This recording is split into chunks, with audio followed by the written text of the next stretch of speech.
Why are so many people just casually hitting delete when it comes to God? If you take any of the scriptures out from Genesis to Revelation, you're not going to get the full story. If you believe that prophecy, 30 to 40% of the Bible is allegorical, not literal, you're not going to understand the significance of this time. The replacement theology has led to 100 million American churchgoers today that have no biblical understanding of what is taking place in the nation of Israel. Thank you for joining Understanding the Times Radio with Jan Markell, Radio for the Remnant. Today, Jan spends the hour with White House correspondent Bill Koenig for an insider's view of politics, current events, and issues affecting the church today. There are consequences to cutting God out of a nation and even out of politics. Jan and Bill Koenig will hit on many cutting-edge issues this hour. We encourage you to stay tuned to this entire program. Some final thoughts now. One nation under Democrat demolition. Did you know they have removed God? The majority party in the House of Representatives has deleted God from as many official congressional proceedings as possible, including swearing in witnesses. Do you swear or affirm under penalty of perjury that the testimony you're about to give is true and correct to the best of your knowledge, information, and belief? Great. Thank you. Let the record show the witnesses. Point of parliamentary inquiry. Yes, Mr. Johnson. I think we left out the phrase, "so help me God." We did. Could we have the witnesses do it again for the record? Yeah, if they want to do it, but some of them don't want to do it. And I don't think it's necessary, and I don't like to assert my will over other people. Well, it goes back to our founding history. It's been part of our tradition for more than 2 centuries, and I don't know that we should abandon it now. Could I ask the witnesses if they would choose to use the phrase? Mr. Chairman. Mr. Nadler. If any witness objects, he should not be asked to identify himself. We do not have religious tests for office or for anything else, and we should let it go with that. That is the face of Resident Evil, Jerry Nadler. Get used to it. It will be Nadler who leads the effort to impeach President Trump. So God is gone now. Poof, no more God in the people's house. This is not about a religious test. This is about the founding of this republic. We are a country built on a core belief in God and Judeo-Christian values. Thus, the Declaration of Independence is now under de facto assault by this crew. One nation under God, divisible by a radical political party that seeks to attack liberty and justice for all.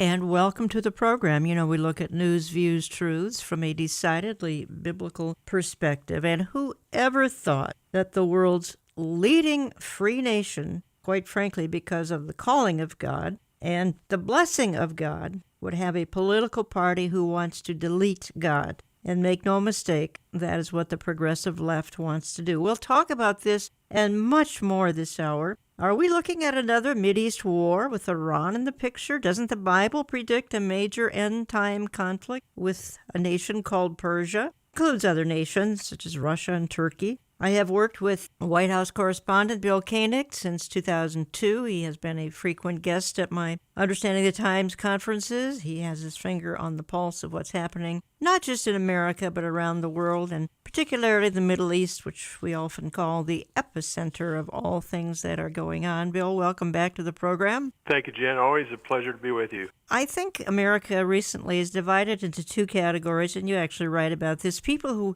fear God versus people who hate God. And the progressive left can think of only one thing: dethroning God so that government can be God. And, you know, you've been in Washington 20 years, and you've seen this evolve. Am I right? Absolutely. It is absolutely amazing how fast things have accelerated over the 8 years of Obama. And then since Obama and President Trump taking over with his evangelical support, it seems like the enemy wants to do everything they can to attack the evangelical enemy that supports President Trump, and this is all part of it, Jan. But yeah, this slippery slope has been getting worse and worse and worse over time, and now it's at an accelerated pace, just as that clip just mentioned. It is unbelievable, what we just heard. Yeah, it is unbelievable in its speed as well. And you and I are frank, Bill, that we have a president who God uses in spite of himself. And one of the things that makes him unique, we've already referenced it, is he's so comfortable with evangelical Christians. They elected him in 2016. And as you write, George W. Bush seemed more comfortable with, say, mainline Protestants and perhaps Catholics. Barack Obama was comfortable with leftist so-called Christians. I have a hard time equating communist Jim Wallace with Christianity, but that's what he calls himself anyway. There certainly are some evangelicals in the leftist camp. You got Russell Moore, who's a leftist, for that matter. The last 20 years, the National Association of Evangelicals, just go to their website. It's all leftist policy. Thankfully, they're standing for traditional marriage and are anti-abortion. But Donald Trump resonates heavily with evangelicals. He has unprecedented number of evangelicals serving with him. He has a burden for Christian persecution, how rare, and he's been Israel's best friend ever. It's remarkable. I know a lot of members of the advisory committee, and you do too, Jan, and they are devout and strong Christians. Pastor Jeffers, Franklin Graham's not part of the advisory committee, but he has good rapport there with the president, Michelle Bachmann. These are people that love the Lord, love Jesus, very bold about their faith, and these are people that President Trump feels very, very comfortable with. I was a part of the 1,000 Christian leaders that were at the Marriott Marquis just before the election in 2016. You and I saw an amazing event. This was so amazing, and President Trump was so comfortable. Mike Huckabee interviewed him. Franklin Graham was there, Jim Dobson. A wide group of people from the Christian community were there. I've been in numerous audiences with him, and he's very comfortable with us. He looks to us. He fears God. He has his own unique style and his own unique way of communicating. But the work that they're doing through the State Department, through Mike Pence, Sam Brownback now, about Christian persecution. Mike Pence is very outspoken about Christian persecution and also about the right to life. This is just an incredible group of people that he has around him that can make things happen and that he listens to. I don't think a lot of people realize that, Jan. He feels very comfortable with us. And as you mentioned, President Bush was very comfortable with the Protestants and many of the Catholic leaders that were at the White House. Fortunately, Obama bashed Christians, especially the ones who were very evangelical. This is just a breath of fresh air, despite the challenges that we're going through here in Washington. And you have said to me, and I think you wrote it in your newsletter as well, and that is, you said that the progressive left, the party of the left, is going to run America into the ground if necessary to remove President Trump. And you've written that the left will not govern as long as President Trump is in office. I think they're only going to object and holler and scream impeachment. It's almost a demonic obsession. Am I wrong? No, absolutely. This is an obsession they are out of control with. Yeah. We hear the Trump derangement syndrome, and we've watched it with these committee heads, these Democratic committee heads in Congress, just their behavior, Nadler, Waters, Cummings, and others. It's almost like they can't contain themselves, and they certainly don't want to see President Trump be successful at anything. He's getting a lot accomplished, as he mentioned in his re-election campaign beginning in Orlando. People that follow your program, our website, President Trump's accomplished a lot, and it has not been easy. Plus, with this Mueller thing hanging over his shoulder, he's getting a lot accomplished. He could get much more accomplished, and that's one thing that this Democratic-led House of Representatives, they don't want to see him get credit for anything, and they're making his life difficult, and unfortunately, it's putting their own obsessions and issues ahead of the American public, Right. And that's unfortunate. If I could offer my 2 cents on all of this, and that would be that President Trump said something. He said this in a recent campaign speech, and that is that the party of the left is not so obsessed with him, though it certainly is, but he said it's equally obsessed with every conservative, patriotic, God-fearing, church-attending person in America, probably the Western world, that their goal is to wipe out, I think, this is my opinion, their goal is to wipe out every person who does not embrace a radical agenda, LGBTQ, heavily this transgender nonsense, use any bathroom you want, destroy every unplanned baby, let every boy participate in women's sports, dictate what can be spoken from every church pulpit. These are the people, if we oppose any of this, that are in the crosshairs just as much as the president is in. And this is why pro-family leaders and other Christian leaders are warning that no one who embraces faith and traditional values is now safe in America or anywhere else. Certainly, I mean, look at Canada. They're not safe there either. I think they may be ahead of America. And my conclusion, Bill Koenig, is that we're in an Isaiah 5:20 generation, a 2 Timothy 3 generation. Right now, evil is celebrating, righteousness exists only to be attacked, and if you love your country, you're an aberration that must be driven underground and laws passed to silence you. And I have a frequent saying, I never thought I'd see the day, and I never thought I'd see this day. No, absolutely, Jan. I think about that every once in a while. At my age and the things I've experienced over life, I would have never thought at my age, at this time, having been away from high school, college, after college, business world, ministry, that I would ever see anything remotely like this. It's just unconscionable. And even if someone, let's say someone was off this planet for the last 10 and a half years, and if they came back right now, they would not even believe what's taking place. You know, it all built to a point, and then it accelerated. It became an avalanche. It's so hard to even comprehend this kind of behavior. The other thing is, if they can't defeat the people of faith, they're going to infiltrate the liberal churches with their dogma, with their agenda, with their talk, with this hate speech stuff, with their pro-LGBTQ, with their pro-gay marriage. They're going to do it that way. And they are infiltrating the Protestant and Catholic churches, which now, unfortunately now, a majority of them favor same-sex marriage. Yeah, you're right. It's unbelievable. I think evangelicals is maybe 30% right now. It's up from 20. And that's what's happening, and you've seen it, I've seen it. Oh, denominations I never thought would cave have caved. I want to play just a quick clip here. It's Franklin Graham, and he's talking to Laura Ingraham, basically saying, you know what, we need more Christians in leadership in Washington. I thought the president today was, I thought it was mesmerizing. And I mean, Donald Trump is the guy who's holding the torch for God and Christianity and Judeo-Christian culture. It's stunning. It is stunning, and I don't, in my lifetime, we've never had a president like this. And he's not afraid to speak out about his faith. But this was the 66th prayer breakfast. And it started, my father encouraged, going back to President Eisenhower, and others worked on this at the very beginning. And every president since Eisenhower has come to this breakfast. And it is a bipartisan breakfast put on by Republicans and Democrats. And they work together, and these are men and women of faith who come together in a bipartisan way to put on this breakfast. And it shows you that Washington can function, and we need more Christians in Washington.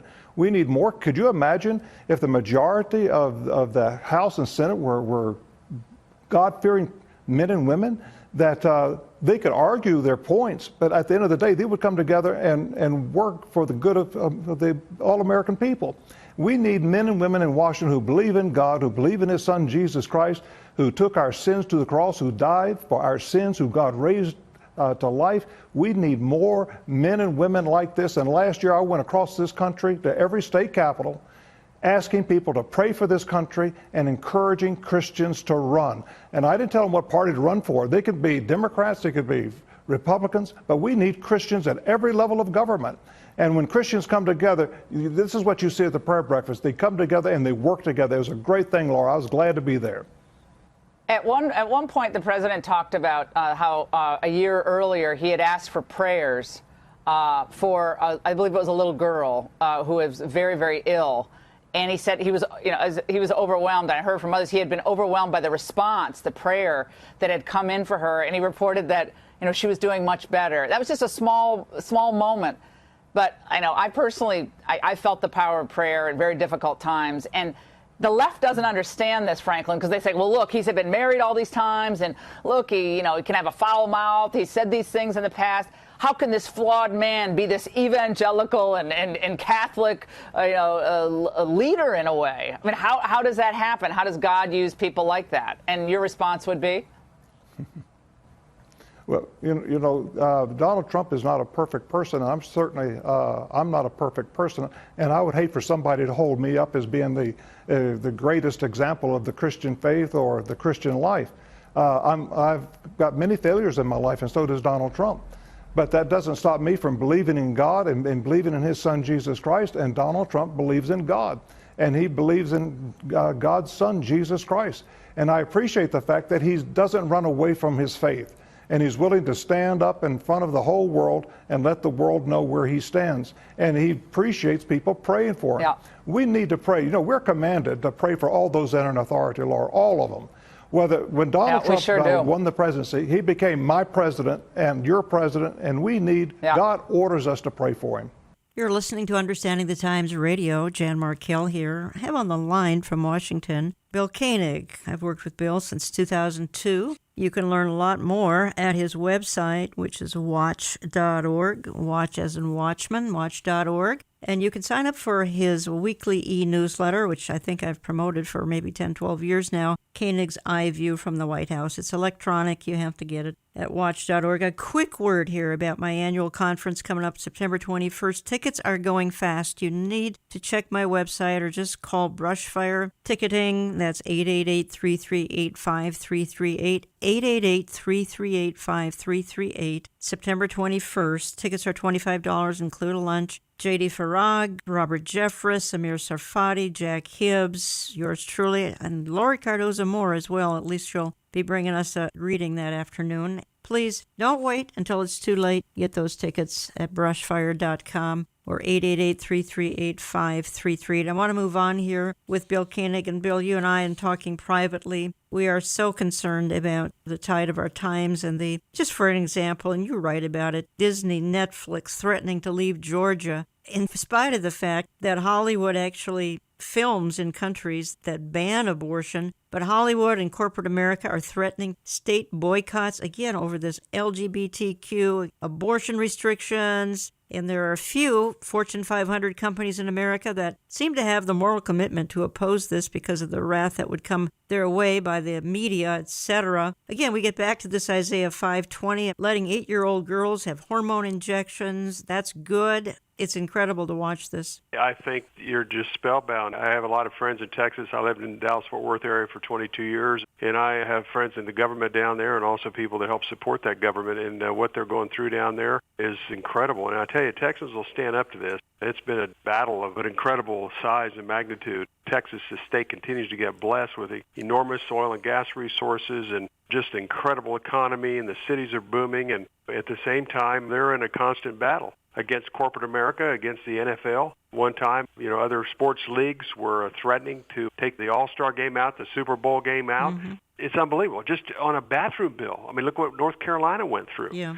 Oh, incredible. But praise God for the boldness in these leaders in these states that are doing the right thing, biblically speaking. They stand up for life. They stand up for marriage, man and woman, as it was designed for. They take on these corporate powerhouses that are in there looking for deals anyhow. A lot of times they get so many big tax breaks. The taxpayers end up paying for it, and the shareholders of these large corporations are the ones that benefit, not the people outside of the jobs. This is a slippery slope, Jan. It's not getting better. Unfortunately, it's getting worse. And anytime you say anything about this, considered hate speech. Yeah.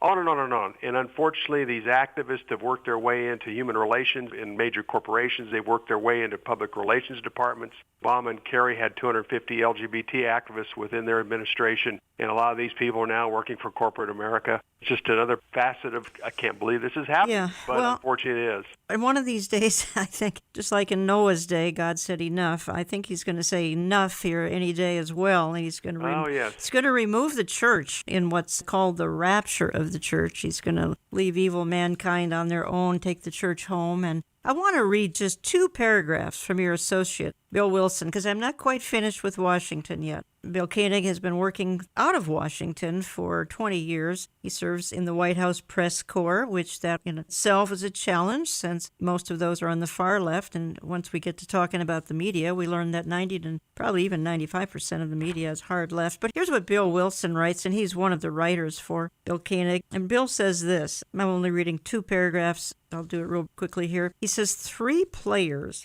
in the Russian influence con were former FBI Director James Comey, former CIA Director John Brennan, and former National Intelligence Director James Clapper. They are all master manipulators, deep state intel veterans. Comey, Brennan, and Clapper were appointed by Barack Obama. All 3 also were connected to the George W. Bush administration. Recall that after the 2016 election, the New York Post reported that the outgoing president was establishing a shadow government to maintain power through a series of nonprofits, government insiders, and appointed judges in the court system. Most know that these 3 actors were intimately involved in trying to take down the newly elected president. What you may not have known is the shocking revelation of these perilous times. And then the last paragraph I'm reading by Bill Wilson, who writes for Koenig's International News. He says, Washington Times columnist Robert Knight and author Diana West have revealed a legitimate communist concern surrounding these men. Knight reports that West, in her book, The Red Thread, documents that Brennan and Comey are communists.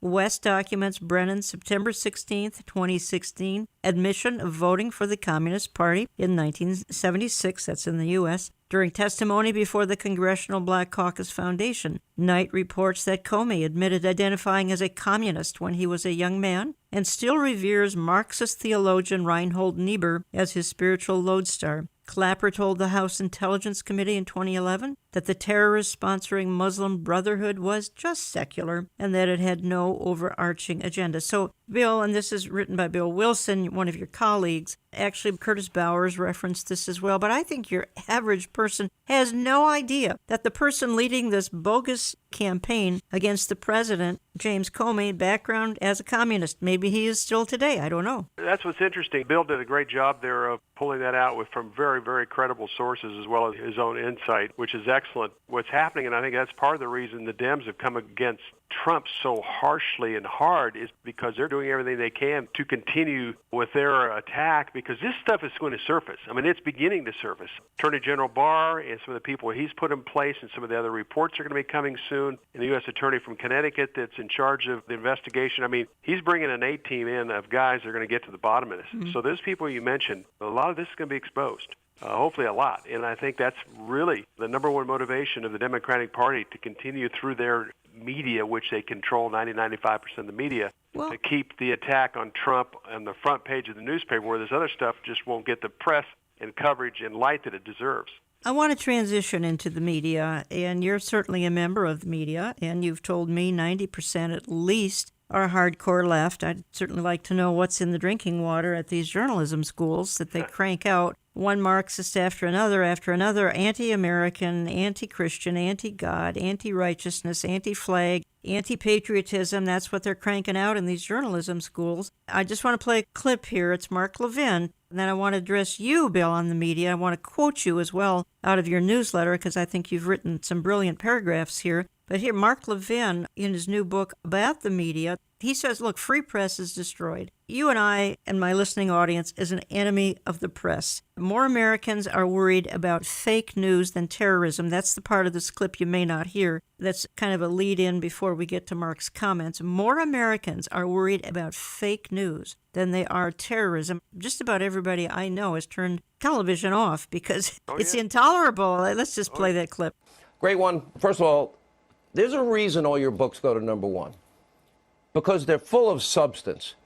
And I read it cover to cover. And I read your book, I look at this Pew Research poll, and I look at a president that has taken on this corrupt media and 2+ years of lying conspiracies and a hoax.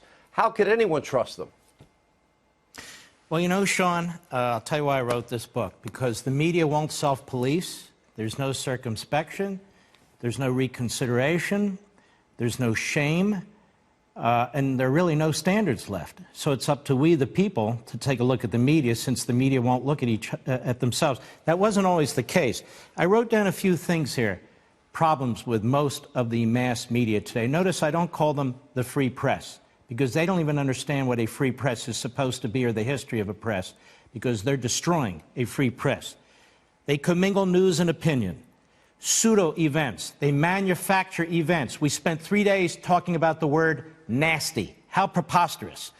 They push propaganda for the progressive ideology. AOC is famous not because she's smart, not because she's profound, not because she's accomplished anything, but because they want to promote her and her agenda. Social activism. Climate change. Is there any individual at CNN or MSNBC in their newsrooms who don't push climate change? There's no diversity of intellectual thought in these newsrooms. None. They've abandoned the pursuit of objectivity for social activism, progressivism, and the Democrat Party agenda.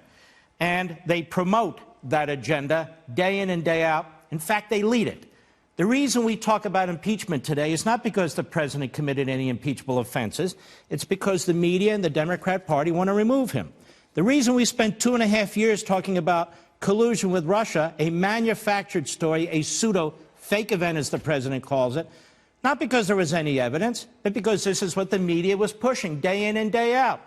They are not defending the right on the First Amendment of freedom of the press. What is the purpose of freedom of the press? Why is it in the First Amendment? It's not in the First Amendment because of CNN or MSNBC or their corporate ownership or any specific so-called journalist. It's in there for the American people. Now, why do we have freedom of the press? We have freedom of the press to expand freedom of speech among the American people. The point of news and newsrooms is to give us the information through which we can make decisions about our families, our lives, our government, our country, so we can be informed. The best place to find it right now is local TV news. You're not going to find it in the vast majority of news operations at the national level. But Mark, wait. I disagree. Yeah. You get it right. Rush gets it right. I get it right. Every single newsroom in America fell for the lies, the conspiracies, and the hoaxes. You know, we have Ed Henry and Catherine Herridge. But Sean, I said newsrooms, not talk radio, not opinion shows. And they look down on all of us. And the funny thing is, they're as much opinion as the rest of us. The difference is we're transparent. We tell people who we are. We don't pretend to be something that we're not. These people who are reporters today, not all of them, there's some exceptions, but unfortunately the general rule, they don't understand the history of freedom of the press. They don't even understand the value of freedom of the press. Most of them are narcissistic. Most of them draw attention to themselves, want to draw attention to themselves. I can go down the list, Acosta and so forth. That's not news. That's not serving the American people. That's not freedom of the press. So the point I want to make to you is this. The President of the United States is their target right now, but overall it's the American people. The difference between the Patriot Press was they wanted to fundamentally transform government. The press today wants to fundamentally protect it. They're the Praetorian Guard of big government. And if you're somebody from the outside and you want to challenge it, if you're somebody from the outside and you want to limit it, cut it, rearrange it, you're the enemy of the press. And then Rush Limbaugh says objective journalism is dead. Today's leftist news media are activist hacks working relentlessly to destroy conservatism, to literally eliminate it, and the people who live and believe in it. Everywhere they can, they want to bury it and us. Bill, we probably have to get to this on the other side of my break in a minute, and then let's pick it up again. How did the media deteriorate to this? Mark did a great job in his book, and I'll mention a couple things he mentioned. And just the other thing on our side is secular humanism. I mean, this is a secular humanistic human manifesto type approach. We want to remove God. We want to remove Judeo-Christian values. We have our own set of values. We need to take care of these people that can't take care of themselves. And then when you have no moral foundation, then all the other perverse things slip into a life, an agenda, and a lifestyle. It affects everything. Think of what it was like when we were growing up, Pledge of Allegiance before school prayer before we started school. We didn't have problems in schools. We didn't have problems in our communities. We didn't have problems in our homes. Over time, it's manifested into this disease, and now this national disease that we have. And those people, unfortunately, the media in the Democratic Party are in lockstep. That's about 90%. I'm having trouble finding the 10% conservatives, but it's about 90, 95%, somewhere in that range, Jan. But this is a formidable foe. The old saying is you don't want to argue with someone that buys their ink by the gallon. Trump has taken them on, and thank God for Twitter and other social networks. Otherwise, this wouldn't be getting out at all. Fox is about the only source. I want to quote you. We'll have to do it on the other side. I've got to take a midpoint in the program break here. When I get back, I want to quote you on what you've written about the media, because I think it sums it up. And you're even questioning what on earth is going on with Fox News, and so am I. I've turned them off the last year or so. Also want to get into another topic when we get back, and that is, you and I have said many times that we're in an age, perhaps the most significant breaking news ever, as it relates to issues of the last days, with the least amount of interest in this topic. Why? And why the mocking and the scoffing about the good news that the king is coming? We'll get to that, folks, when I come back in just a minute. Don't go away. We love hearing from you. If we have impacted your life, write us through our website, olivetreeviews.org. That's olivetreeviews.org. Call us Central Time at 763-559-4444. That's 763-559-4444. 4444. You can reach us by mail by writing Jan Markell and Olive Tree Ministries, Box 1452, Maple Grove, Minnesota, 55311. That's Box 1452, Maple Grove, Minnesota, 55311. More with Jan and Bill in a moment. It is now on the horizon. Understanding the Times 2019, Saturday, September 21st. Tickets will go on sale June 1st. They are general admission only and are $25, but include a lunch. After June 1st, we're asking that you call the Brushfire Agency at 888-338-5338 or sign up online at brushfire.com. That number again is 888-338-5338 after June 1st. We are featuring 6 speakers, and we begin at 8:45 a.m. Church doors open at 7 a.m. And the location is again Grace Church in Eden Prairie, Minnesota, just outside of Minneapolis. Consult our website for hotel information. Our speakers include Dr. Robert Jeffress. These signs that have been around for a long time, they are increasing in frequency and intensity. I think something big's about to happen. I believe we're in the last days. I believe the Lord is going to return. Amir Sarfati. And at the last trumpet, we're going to be out of here. There will be certain events around the world, and there will be the last trumpet, and we don't know the day, and we don't know the hour, but we understand the times and the seasons. Pastor J.D. Farag. Because there's coming a time, and I believe it's very soon, when that trumpet's going to sound, and everything here matters no more.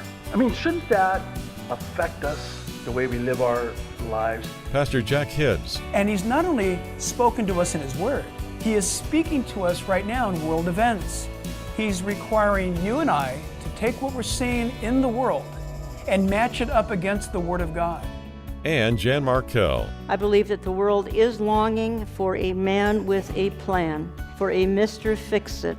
It says down at the bottom of here, is there a leader who can stop the chaos? We will also have a greeting from Lori Cardoza Moore from Proclaiming Justice to the Nations. The event will be live streamed at no cost. Again, that's Saturday, September 21, just outside of Minneapolis. We invite all remnant believers to better understand the times and become watchmen on the wall. Make friends for life at this annual conference.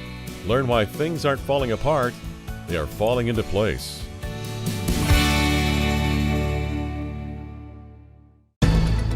Only the God of Israel knows how things are going to play out in the Middle East. But fortunately for the United States, we have a team in place as well as at the Pentagon that fully understands the number one threat to the Middle East and to the world, actually, the nation of Iran. If you are on the run, download the oneplace.com mobile app and find a new program on your device every Saturday morning. Programming is also posted to our YouTube channel under Jan Markell, to our website, and to oneplace.com Saturday morning. Please pray for this radio outreach that travels around the world weekly. We air on almost 850 radio stations, as well as our podcasting and YouTube audience. We are trying to affect lives for eternity. Now back to Jan and Bill Koenig. Could it be that President Trump right now has been sort of raised for such a time as this, just like Queen Esther, to help save the Jewish people from an Iranian menace? As a Christian, I certainly believe that's possible. And he's talking about God when it comes to Israel. I'm confident that the Lord is at work here. Pompeo also receives criticism for injecting his faith into the equation. O God, our Father, thou searcher of men's hearts, help us to draw near to thee in sincerity and truth. May our religion be filled with gladness, and may our worship of thee be natural. There is nothing wrong with a cabinet official, a government official, when asked to talk about their own personal belief system. What is wrong is for him to apply, as he appeared to do, those Christian values, those specifically evangelical Christian values, to the task of foreign policy. But for Pompeo, his worldview is informed by his faith. There's no separating the two. It's who he is. Your faith has informed your views clearly, and not only that, but you're not shy to talk about it. And I'm wondering about how that really manifests in your life. So, of course, my mission as a Secretary of State, the thing I raised my right hand to do, I swore to support and defend the Constitution of the United States, and I've done that now a handful of times, first as a soldier, then as a member of Congress, then as the director of the CIA, now as Secretary of State. But in each of those missions, the task that I have is informed by my understanding of my faith, my belief in Jesus Christ as the Savior. I think that makes a real difference, and so I want people to know. It's why I talk about it from time to time. I want folks to know the perspective that I am bringing to the challenges and the job that I face, and it also requires me to try and hold myself to the standards that Christians hold themselves out for. It's not an easy task. From North Korea to Iran and everything in between, he's the key man. But Pompeo, who loves Revolutionary War history, is determined to forge ahead in both the diplomatic and spiritual battlefields ahead. David Brody, CBN News.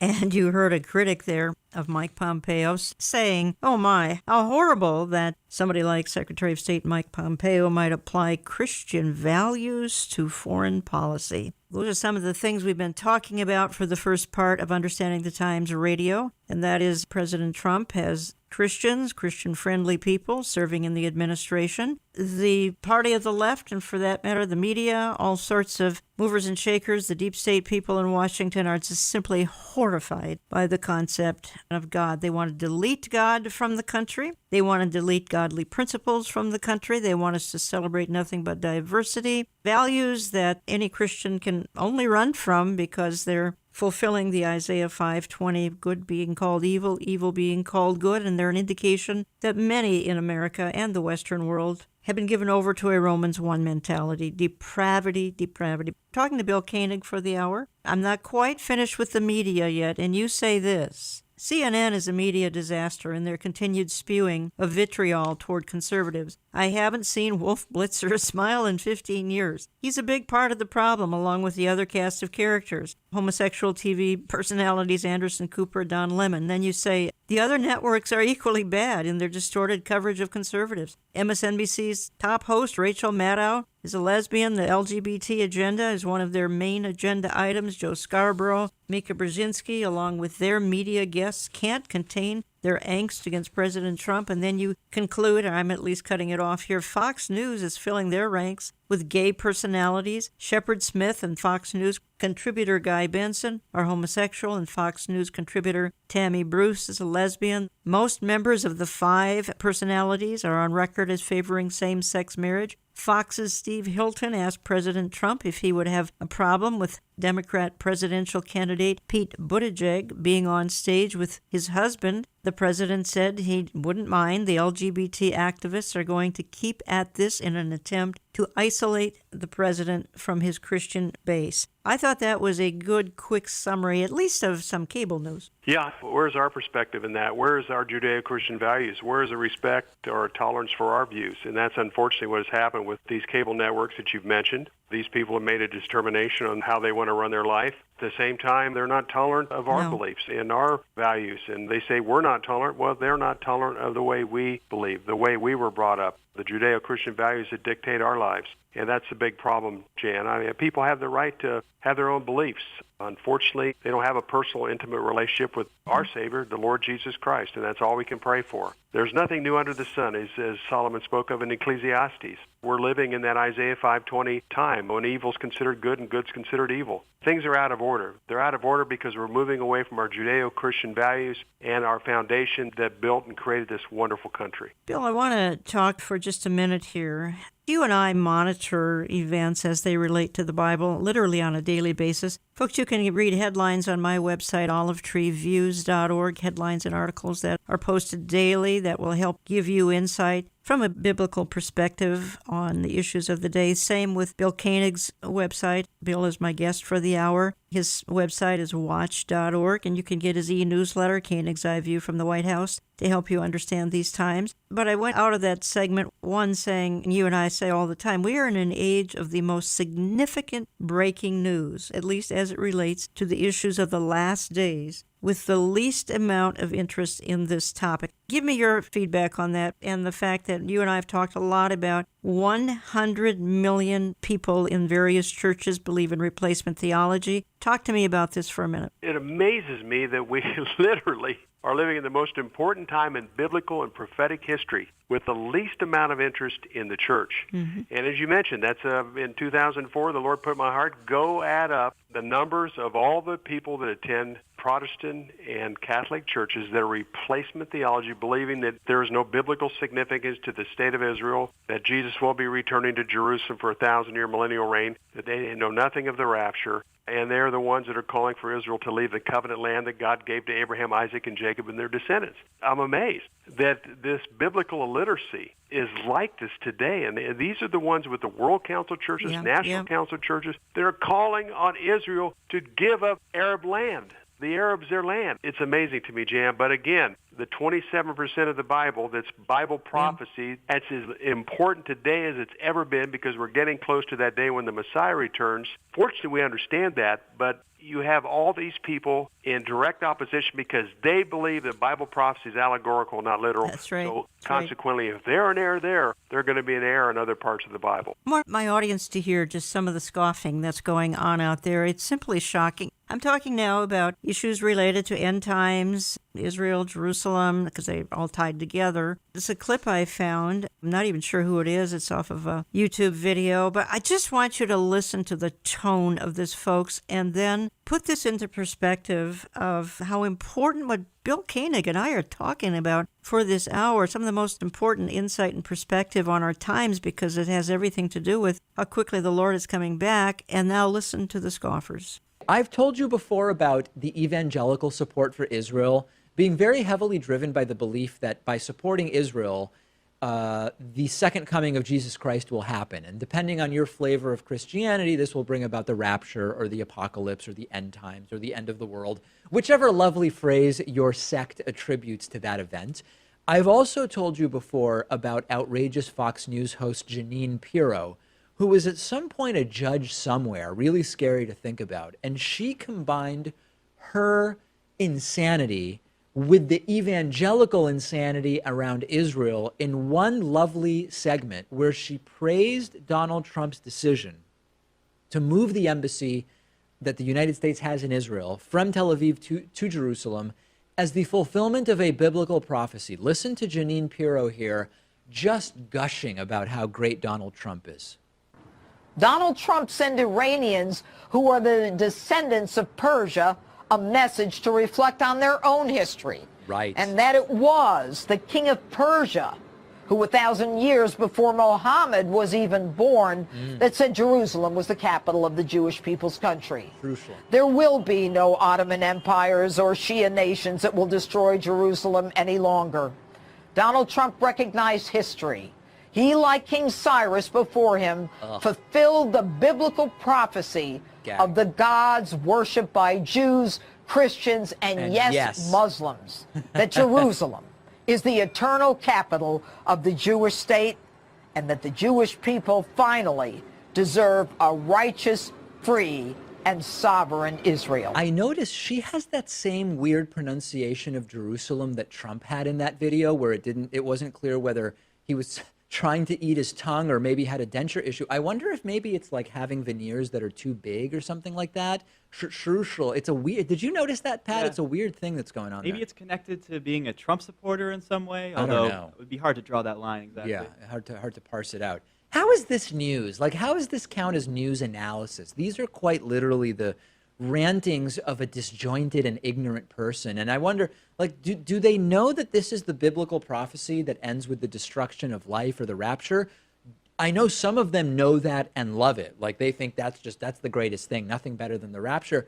But I think that that's part of the story that some of these people are missing. And the other just laughable thing that shows you how transparently devoid of any meaning all of this nonsense is that in reality, the relocation of an embassy doesn't have anything to do with biblical prophecy, right? Like, Jerusalem as the real and enduring capital of Israel either is or is not, but a nearly obese 71-year-old president saying that we're moving a building from one city to another, that doesn't materially change the biblical meaning of what's going on. And that's what's sort of truly beneath evangelical support for Israel. It's this nonsense where more than 50% of American evangelical Christians believe literally that Israel is a requirement for the rapture or Armageddon or the apocalypse, call it what you want, the end of the world.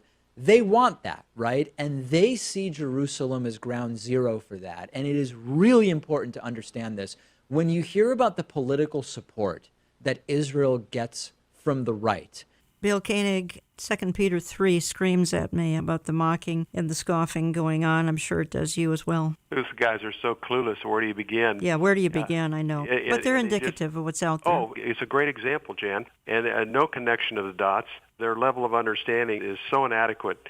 You know, unfortunately, there are just a small amount of us that are truly tuned in evangelicals. That's why I just praise God for the opportunity to understand from Genesis to Revelation is His Word, and for us to follow the Word from beginning to end. And the prophecy is as relevant today as it's ever been. And it excites me to see God moving in my life and other people's lives and answered prayers, and then to watch Bible prophecy playing out in our day. It's incredibly exciting. And the time clock is Jerusalem and the state of Israel, and it's exciting days. You have written a lot about, and one of your books is Eye to Eye, Facing the Consequences of Dividing Israel. And recently in your e-newsletter and other places, I've heard you comment and watched you comment and read things. We have had just astounding May and early parts of June here, astounding, I would say, weather catastrophes. We've had, I think, 500 tornadoes in just a few weeks. That was back in May. It's sort of one calamity after another. And you feel that some of these calamities have come about because America is messing with God's covenant land, possibly with Jared Kushner trying to divide the land. At the same time, you and I acknowledge Israel's never had a friend like Donald Trump. So how are you connecting the dots here? We got Jared Kushner maybe trying to divide the land. Donald Trump, who's not going to let anything harmful happen to Israel. Well, it all gets back to the importance of that land. Regardless of friend or foe, God gave that land to Abraham, Isaac, and Jacob and their descendants, and it's not to be divided, parted, parceled, whatever. It's His covenant land. And I've documented 129 events since the perfect storm was sending 30-foot waves into President Bush's home in Madrid, Spain on October 30 of 1991. I've noticed in my studies and history of documenting all these events, when we've had Midwestern floods, that's been the period of the most active effort in the peace process. There's been 5 different summers over the last 27 years that there has been massive flooding. And at the very time our White House administrations were very active in the peace process at that time. This last month, the month of May, had 500 tornadoes, record floods, record storms, and Kushner was very active. He was in Jerusalem. He was in Brussels. He was having meetings with Middle East leaders in preparation for the January 25-26 conference in Bahrain. So his whole month of May was very active. They acknowledged the date. They invited everybody. He had these key meetings with NATO leaders, Israeli leaders, Middle East leaders, and all of this was taking place in the heartland of America as the heartland of Israel is being discussed. Well, very interesting. And yet, as I said, and I emphasize and reemphasize, I cannot fathom the president allowing anything to happen that's going to harm the nation of Israel, her boundaries, her borders, her people. I could be very wrong, but I just have a hard time seeing that happen. Well, I agree with that. I definitely agree. And that's what your good friend Michelle Bachmann and others, we've contacted the White House. You've addressed I one know of your you have. programs. We've been involved. They're aware of what we're saying. They're aware of the message. They're aware of the importance of the covenant land of Israel from a biblical perspective. So the Lord has definitely opened those doors for Michelle, myself, thanks to Michelle, to be able to get this message to the administration. And I think they are very well aware of it. Partially, it's interesting, is they were going to do the economic and political at the same time, the political being the land, and they decided to kind of break it into 2 parts, starting with the economic, and the political has been delayed again because there is not a government in Israel, so that possibly will be November. But we continue to say, please, do not give up the biblical heartland of Israel, which is Judea and Samaria, for an Arab state. Please do not, because there will be consequences, as there have been since 1991, and even before that. I want to hit Iran, too, here before our time runs out. But before I head in that direction, just give me your perspective on the candidates on the left for the 2020 election, because obviously Campaign 2020 is in full gear. President Trump kicked his off a week or so ago. The left has been on the march here for 6 months practically. Give me your thoughts. Not a lot of substance. There's a lot of stuff that they say, Warren and Harris and Booker and others, Biden, they have their rhetoric that plays to their base, but there's just not a lot of gravitas. There's not a lot of plans. All they can do is attack Trump. You know, Jan, the 20-plus candidates, I don't think there's really anybody that's even formidable. I think it's going to be a very interesting election, obviously, with all the different components and attacks the president's gone under and Vice President Pence. That's my opinion at this point. There really isn't a real strong, viable Democratic candidate. You're listening to Understanding the Times Radio. Jan Markell here, talking to White House correspondent Bill Koenig. You hear him on this program many times. We try to bring Washington insights to all of you, and we've had Michelle Bachmann on numerous times as well, and we kind of are a 1-2-3 punch when it comes to trying to keep you apprised of all that's going on in our nation's capital. But more importantly than that, how does it tie in to the Bible? How does it tie into events that are predicted in the Bible for the last days? Remember, if you write to us, would you always tell us how you listen? You listen to one of our over 850 stations, podcasts, YouTube. We're slipping some images and video into our YouTube now. If you'd like to actually see what we're talking about, you can do that on our YouTube. If you're really in a hurry and you just want it downloaded to your devices, get our oneplace.com mobile app, and you can take the program with you wherever you go. I hear from a lot of you saying you take your morning walk and listen to Understanding the Times Radio, and we really appreciate it. Why don't you check out our print and e-newsletter where we talk about all the things Bill Koenig and I are discussing on this particular hour. Bill, I want to play a real quick clip. It's Secretary of State Mike Pompeo talking about a potential war with Iran. And then I want to spend at least 5 minutes or longer if necessary talking to you about what on earth is going on with Israel and Iran, America and Iran. Is this a war we're looking at? Is this possibly even Gog-Magog forming? The United States is considering a full range of options. We've briefed the president a couple of times. We'll continue to keep him updated. We are confident that we can take a set of actions that can restore deterrence, which is our mission set. You say a full range of options. Does that include a military response? Of course. Of course, the president will consider everything we need to do to make sure, right? What the president said, we don't want Iran to get a nuclear weapon.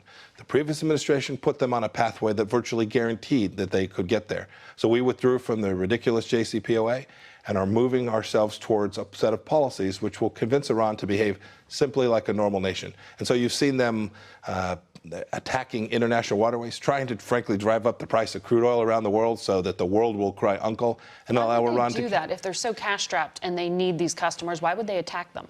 Because Iran can't sell its crude oil. We've stopped them from doing that. We've put sanctions in place that have taken them from roughly 2.7 barrels per day, million barrels per day, with American sanctions. CENTCOM released this video of purporting to show an IRGC Revolutionary Guard patrol boat pulling up alongside these vessels and removing a mine from the hull of the ship. How certain are you that this is the IRGC, and will you take that evidence and present it to our allies and the United Nations? Of course we will. When? And we don't just purport. That's what that video is. This was taken from an American camera. This is the stuff. This is the real data. Yes, we've shared it with allies already. You've had the chance to see it. I made a bunch of phone calls yesterday. I'll make a whole bunch more calls today. The world needs to unite against this threat from the Islamic Republic of Iran.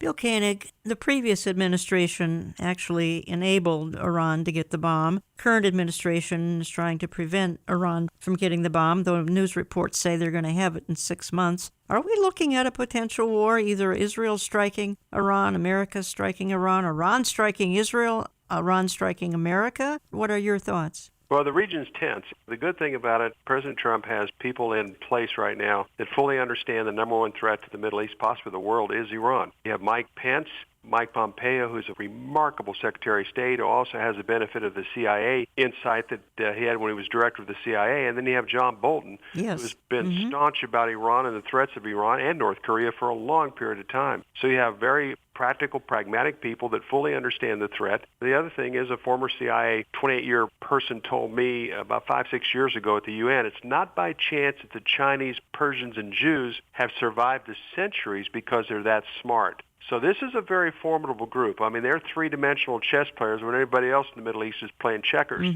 So Iran is a very substantial threat, Jan. We have to take them very serious. At the same time, we know what their nefarious purposes are for the Middle East. We can see that they're still a major supporter of the terror group Hezbollah, Hamas, the Houthis in Yemen. They're also working their way into South America. I mean, they are very formidable. Number one is stopping the nuclear weapon. Number two is stopping the ballistic missiles that can carry those nuclear weapons, calling them to become a player in the nations of the world. As you know, that they're very 12th Imam-focused, prophetic people, so it'd probably never get there. But nonetheless, this Trump administration is very serious about applying the pressure on Iran to stop some of these nefarious things that they're doing. Well, Israel had a plan to attack Iran back in about 2008. Then the Obama administration came along. I'll never forget this. It's just stunning. Forbade Israel from attacking Iran, so I guess he could protect his Muslim buddies. He just said, Israel, if you try to attack Iran, Iranian nuclear reactors, our U.S. planes will shoot your planes out of the sky. I'm sure you about fell out of your chair when you read that too, Bill. Absolutely. It's October 2008. Israel's about ready to just turn their jets on and go. White House caught wind of it. Obama said, look, if you don't do this, we will promise you we will start pushing for sanctions right after the election in 2009. And Netanyahu was all but ready to go and were stopped by Obama at that point, and then it ended up working this way into this agreement that the Trump administration is not favoring. Wouldn't now be the time? Now Israel has the most friendly U.S. president in its 71-year history. Israel has the needed weaponry. At the same time, it would not be like the 1981 strike on the Iraqi nuclear reactor. Wouldn't now be sort of the ideal time for Israel to do this, to make some kind of a strike? Yes, for two reasons. Number one is the situation with the Hezbollah on their northern border is getting much worse. Number two is Iran is developing some weaponry in Lebanon. They're also bringing it in that Israel continues to take out with aircraft. That continues to be an issue and a problem. They also bought a lot of stealth jets from us. They can give them a lot of different capabilities that they didn't have before. Their 2008 plan was brilliant. It was all kinds of things, cyber, localized EMP, bringing jets in from Kyrgyzstan. And you have an administration right now. Two things. This administration could benefit a lot with what Israel's already done in preparation for that inevitable attack on Iran. Very likely the fulfillment of Jeremiah 49:35-39 that speaks of Elam, which is modern-day Iran. So this would be a formidable Israel-United States cooperation in the event to deal with this enemy that the leadership of Iran continues to talk about, the wiping out of the little Satan, which is Israel, and the big Satan, which is the United States. They are bent on determined to wipe out Israel, and no one knows it better than Israel, and they must do something as well. And one other quick note here, Jan, the Saudis are petrified of a nuclear Iran because they believe Israel would be the first to be hit, and they would be the second to be hit, and they need to be prepared as well. And that's another reason the Saudis are looking to the United States and Israel to be assistance to them. Well, and Iran is waiting for the Mahdi. You called him the 12th Imam, same thing, the Mahdi. Islamic Mahdi, the Islamic Messiah, and I think they believe that chaos will welcome the Mahdi, so I think they'd love to create chaos, which is unthinkable, Bill, if you're thinking of nuclear weaponry dropped on innocent people just to bring in their Mahdi, but these people are capable of doing that. Yeah, that was the big talk, Jan, during Obama's time in office, the 12th Imam of the Mahdi. We haven't heard a lot about it lately, but we know that the supreme leaders of Iran are very prophetic when it comes to that, which you just discussed. And I would imagine it's as much so than ever before. They just aren't addressing it or mentioning that. Only the God of Israel knows how things are going to play out in the Middle East. But fortunately for the United States, we have a team in place as well as at the Pentagon that fully understands the number one threat to the Middle East and to the world, actually, the nation of Iran. If you'd like to learn more, folks, visit Bill's website, watch.org. Sign up for his Koenig's Eye View from the White House e-newsletter. He's got 2 books he's offering over there, Obama's Legacy and Eye to Eye, Facing the Consequences of Dividing Israel. And as I go out of the program, I feel I need to remind us, we live in unstable times. We live in biblical times. Frankly, we live in times that the prophets of old longed to see, but it is both a privilege and a challenge to be born for such a time as this. So many I hear from are walking through a fire. Many of you listening today are walking through a fire. And it seems the world is always engulfed in turmoil as well. Let me leave you with the verse from Psalm 31. And there the psalmist says, I trust in you, O Lord. Our times are in your hands. May you think about that on a geopolitical level. The times are in his hands as it concerns your life. I want to thank you for listening, and we'll talk to you next week. We are the broken. You are the healer. Jesus, Redeemer. Thank you for your loyal listenership. We have tried to air the inconvenient truth for almost 20 years on Understanding the Times Radio. We have tried to be an alternative source for news and information, as well as apologetics. And we have desired to help you look up and know that our redemption draws nigh. When everything seems to be falling apart, that means the King is coming soon. Let us hear from you by writing us through our website, olivetreeviews.org. That's olivetreeviews.org. Call us Central Time at 763-559-4444. That's 763-559-4444. Or drop us a note or tax-deductible check to Olive Tree Ministries, Box 1452, Maple Grove, Minnesota, 55311. That's Box 1452, Maple Grove, Minnesota, 55311. Until next week, know that there is always hope. It is called the Blessed Hope, and it is the soon return of our Lord and Savior, Jesus Christ.